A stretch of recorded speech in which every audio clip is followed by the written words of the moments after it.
उपमुख्यमंत्री अजितदादा पवारांनी ज्येष्ठ नेते आणि माजी मंत्री महादेवजी जानकर साहेबांचे तोंड भरून कौतुक केलं. जानकर साहेबांच्या कार्यशैलीबद्दल बोलताना अजितदादांनी खास शब्दात गौरव केला आहे. मंत्री असताना देखील महादेव जानकर यांनी कधीच पक्षपात मनात आणला नाही.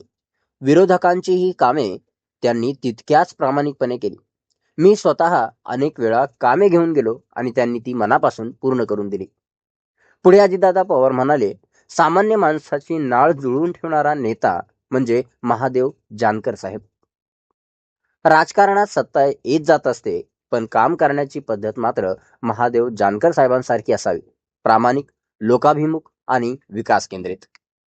महादेवजी जानकर साहेबांच्या कार्यशैलीला उपमुख्यमंत्र्यांनी दिलेलं हे सार्वजनिक कौतुक राजकीय वर्तुळात चर्चेचा विषय ठरत आहे. अजित पवारांसहित कुणी ताम्रपट घेऊन इथं जन्माला आलेली नाहीये. सत्ता येत असते, सत्ता जात असते. माग देखील आमचे महादेवराव कॅबिनेट मंत्री होते, पशु संवर्धन खातं होतं. मी कित्येकदा माझी कामं घेऊन त्यांच्याकडे जायचो. ते पण खुल्या मनाने या दादा कुठलं काम करून द्यायचे.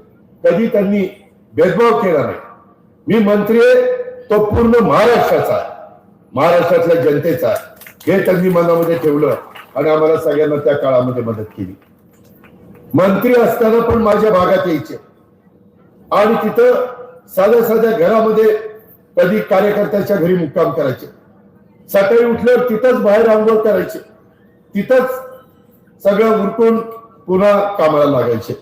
एकदम तळागाळामध्ये काम करणारा हा आपला सहकारी. अशीच माणसं असावी लागतात. तर जनतेला वाटतं की हा माझ्या घरातला माणूस आहे, हा माझ्या जवळचा माणूस.